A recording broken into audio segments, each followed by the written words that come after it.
Hello, YouTube family. Welcome back to our channel. Today, we're going to educate you on the top 25 things that you need to know before purchasing a waterfront home in Cape Coral, Florida. That's right. And if these things are important to you or you want to know more about living here in Southwest Florida, hit that like button, that subscribe button, and hit that bell icon, and you'll be notified whenever we put out new videos about living here in this area.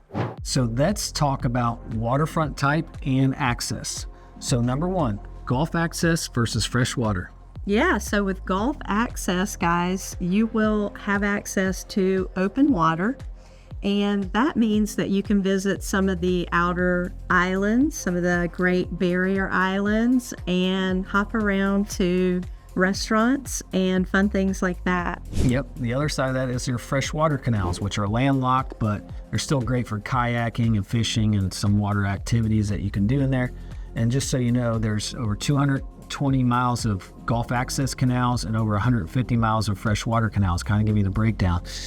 Cape Coral has over 400 miles in total of canal system, which makes us the #1 city in the world for Gulf access canals. That's right. We have more here than anywhere else. And point number one, consider how you want to use the waterways and what your activities are going to be. And that will help you decide between freshwater or Gulf access. Absolutely. Point number two, which is direct sailboat access versus restricted access. Yeah. So you have sailboat access, which if you have a sailboat, then obviously you're not going to want bridges. Well, the same goes with some really big boats. If you have a really big boat, you're not going to want to have to go under bridges. So you're going to want to consider whether that's sailboat access or what we call restricted access. Yeah, so restricted access could have bridges. And so you want to consider the size of the boat that you're going to have and the clearance to getting under those bridges. Yeah, absolutely. Which takes us to point number three, which is boat lock locations and wait times. Now here's an interesting point is we have one lock in Cape Coral, which is the Chiquita lock. And currently they just closed it and it's under construction through mid-June, somewhere around there.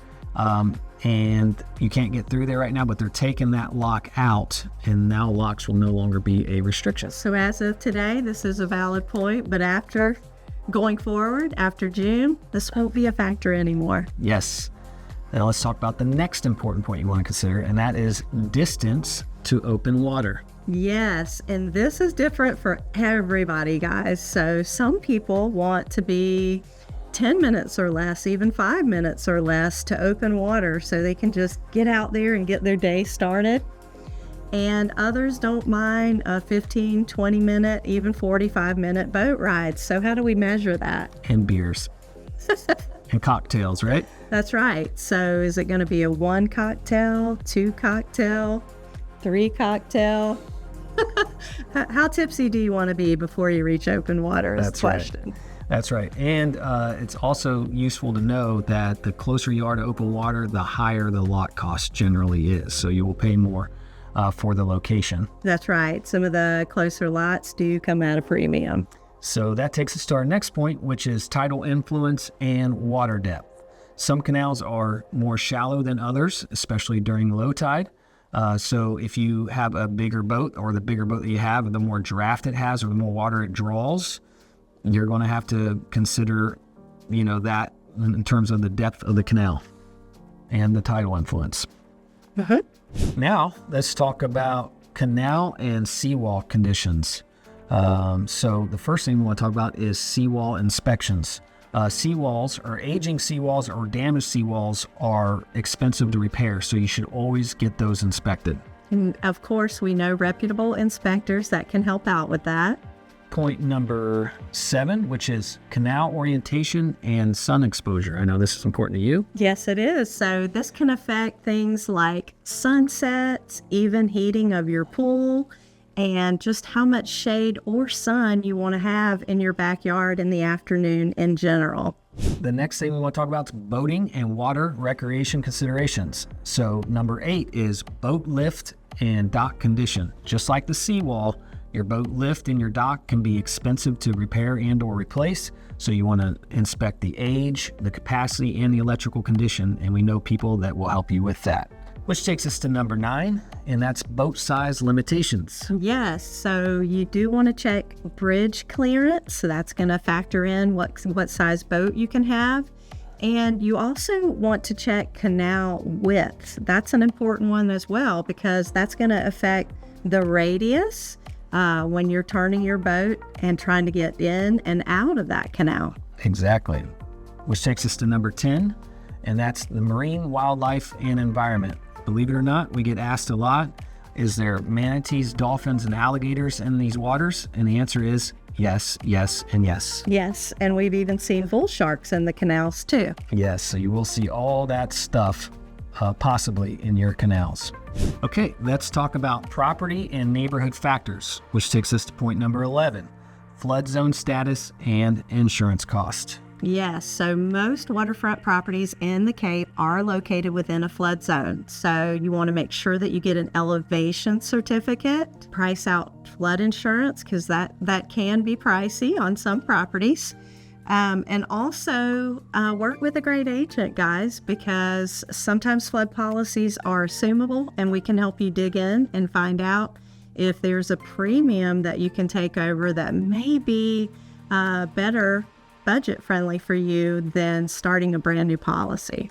And we did an in-depth video on this in our Real Talk with Dougie podcast episode, and we'll put a link to that in the description. Be sure to check that out. So that takes us to point number 12, which is hurricane risk and building codes. So homes built after 2002 have stricter building codes, which means that they have to have more hurricane protection essentially. So you want to check a roof's age, the age of the windows and doors or the openings, and make sure all those things are newer and it has up-to-date hurricane protection. In light of some of the recent hurricanes, guys, namely Hurricane Ian, which was a big one, a lot of properties in Cape that are lower elevation did flood. So this is really important.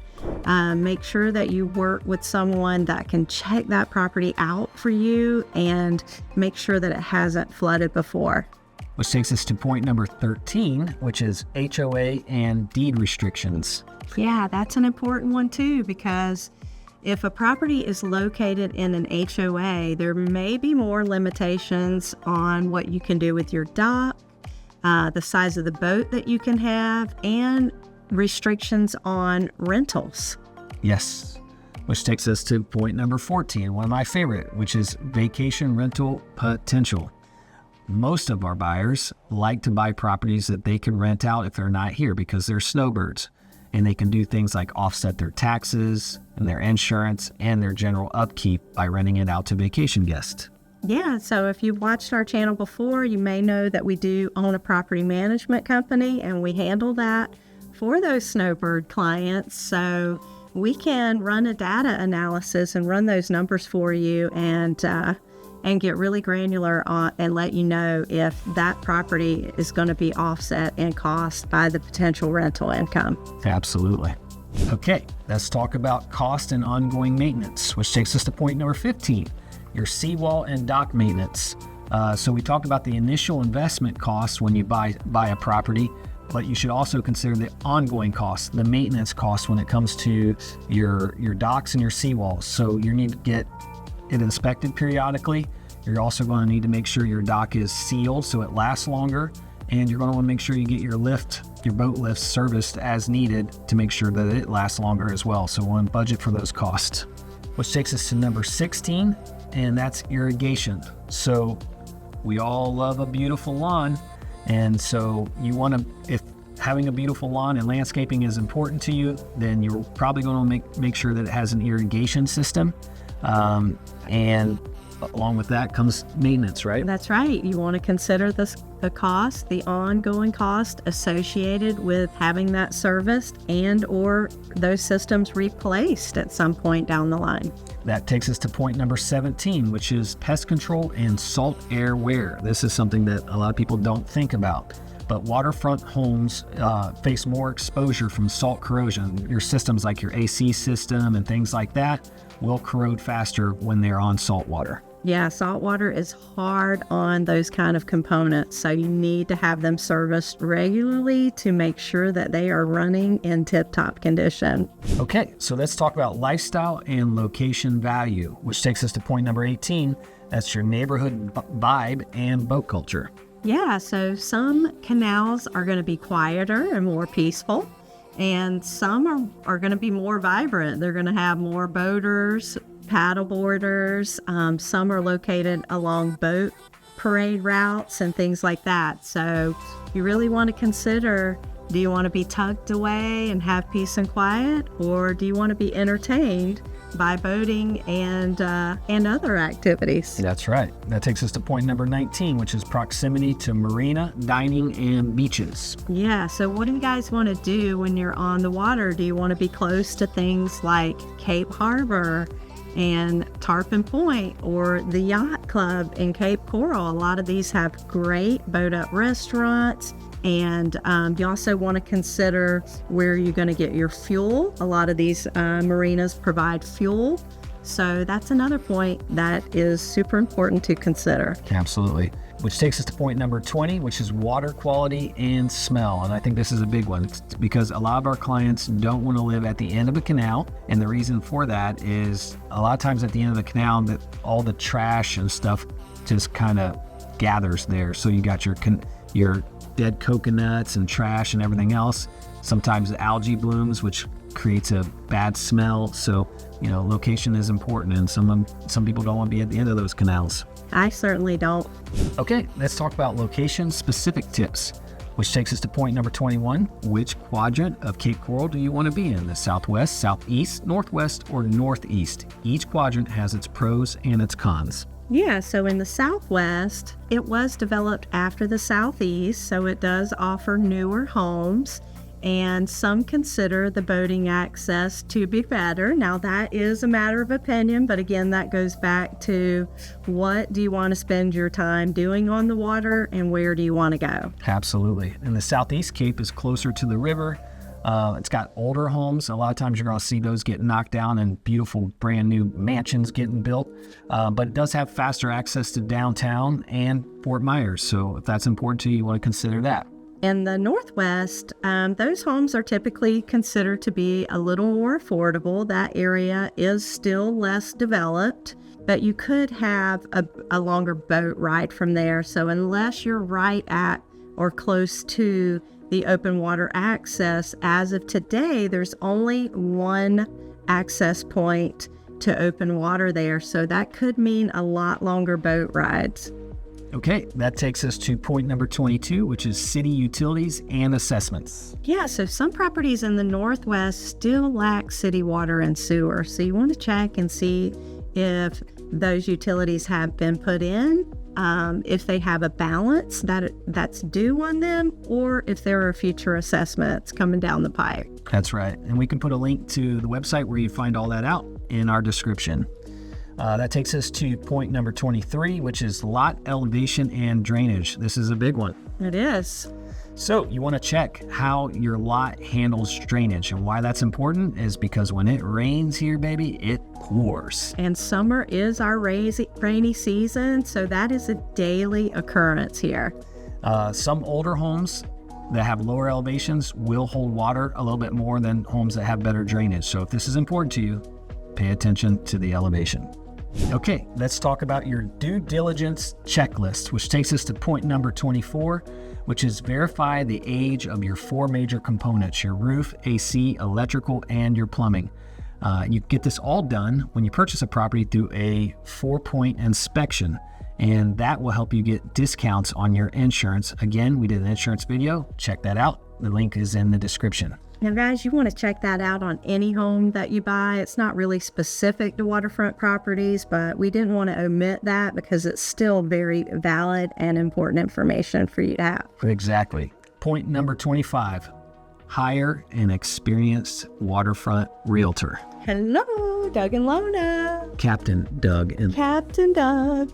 We can help you navigate all these points and more when it comes to buying a property. Make sure it's a sound investment for you and that you're happy with it from the time you purchase it and into the future. Well, we hope you enjoyed these tips in this video. And if you want to learn more about living here in Southwest Florida, don't forget to hit that like button, that subscribe button, and that bell icon so you will be notified whenever we put new content out about living here in Southwest Florida. Reach out to us, guys. We'll help you make an educated and informed decision on purchasing a home here. Captain Dougie and First Mate Lona signing out. See you in paradise.